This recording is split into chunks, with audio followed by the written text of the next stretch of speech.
So, since the death of George Floyd and the rise of the Black Lives Matter movement, we've seen a number of changes around this country. Many of them have been really good. Some, not so much.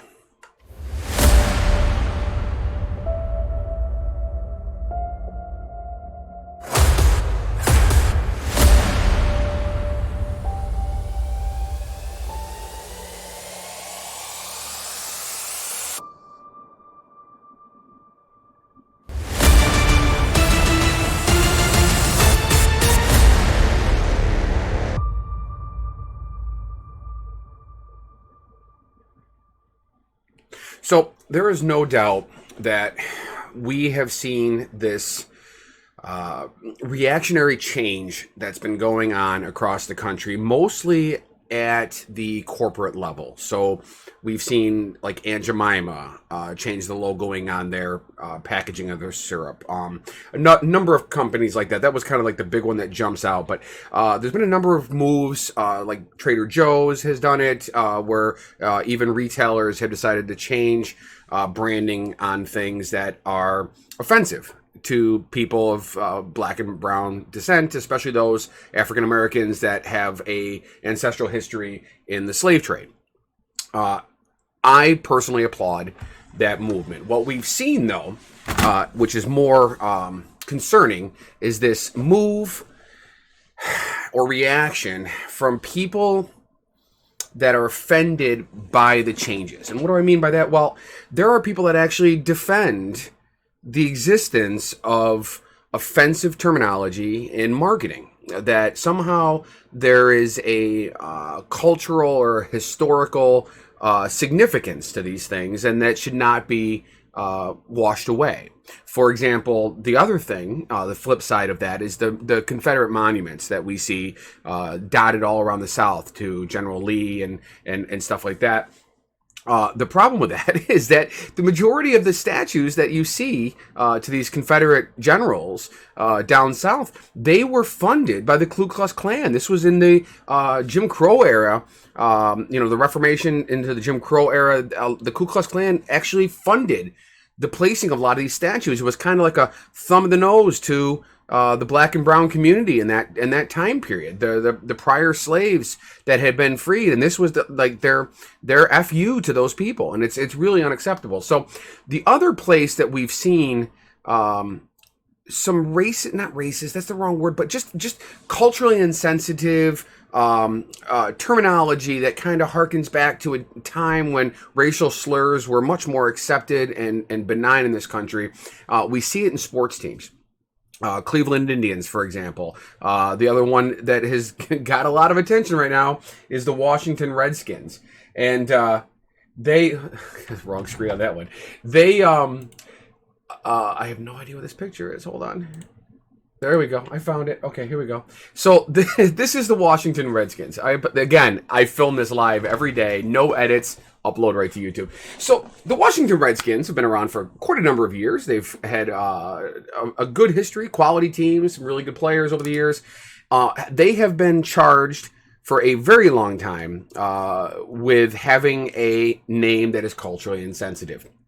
Obviously not to the black and brown community. This is the indigenous people of the United States, the American Indian, that was here long before white man showed up. The European explorers that landed on this country, the native indigenous people were here long before that. So there is a history in sports of naming teams, with the Warriors, the Indians, the Redskins. These are racially charged mascots, and so there's been a push to get them to change their name for quite some time. So how do they respond after years of prompting? They respond by calling themselves the Washington Football Team.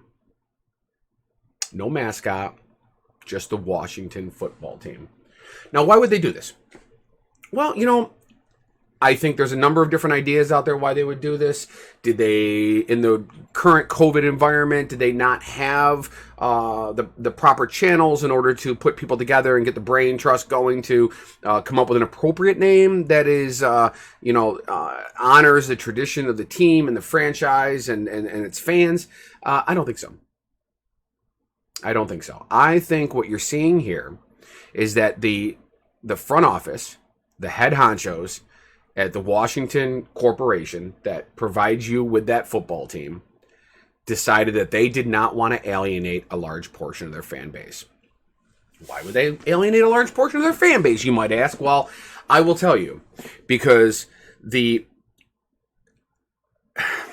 really uncomfortable percentage of pro sports fans are conservative.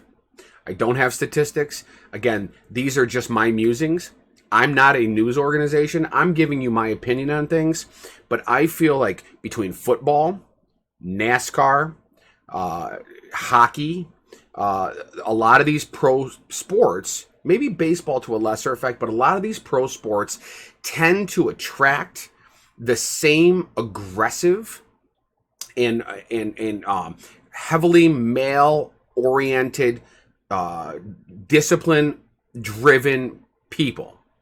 Now, George Lakoff talks about in his book, The Political Mind, which I've spoken about reading in the past, that the conservative ideal is predicated on this idea of the firm male parental figure, the firm disciplinarian. These sports harken back to a lot of the same terminologies that you see in conservative politics. This idea of going the distance, fighting hard, defending their goal, this, that, and the other. So I think that there's a drive by conservative-minded, more fear-driven, more blindly patriotic type of people to get drawn to the football field, to the hockey rink, and we see it before the George Floyd movement, and even since, with the number of people that are denouncing people like Colin Kaepernick, who took a knee, and then the flood of other football players and people in other sports that followed suit, took a knee in defiance of the policing that we have in this country. And then we had the president of the United States, who, of course, I often malign that asshole here on this channel. He called them sons of bitches. Take them off the field. He also had harsh words for players like Colin Kaepernick that are, disgracing the flag and disgracing our patriots. I'm a former Marine.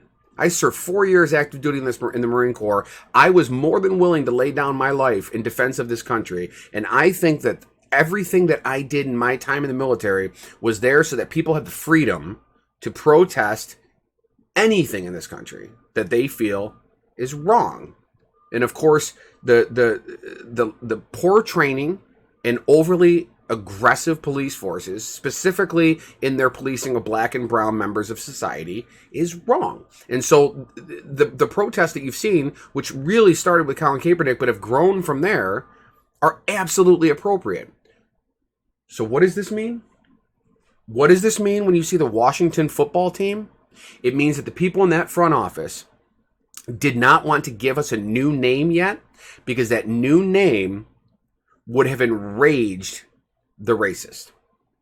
It would have enraged those conservative fans that booed, hissed, and complained about Colin Kaepernick, that boo and hiss and complain about the changing of the Aunt Jemima logo, because there are people that resist change in any form, especially anything that reduces the privileged power and placement in class of the white American male. And this is it right here. Am I wrong? I don't think I am. I think that we have, in modern sports, modern professional sports, it is a multi-billion-dollar industry. And I think the Washington football team, their front office, their decision makers, are terrified of a boycott.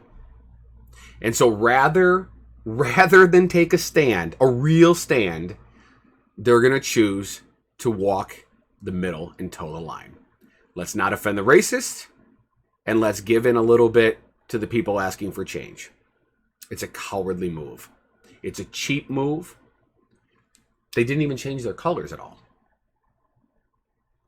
Well, that's what I have for you for today. I'm actually doing this video early in the day because I am leaving for my brother's bachelor party. I will be gone all weekend. There will be no video on Saturday. And then, of course, Sunday, my friend Mark from Seattle and I will be debuting our podcast that we do every Sunday, The Gentleman and the Jerk. You can find it on YouTube. Search for The Gentleman and the Jerk on YouTube. I'll be linking to that page in this video once that YouTube channel is up and running completely.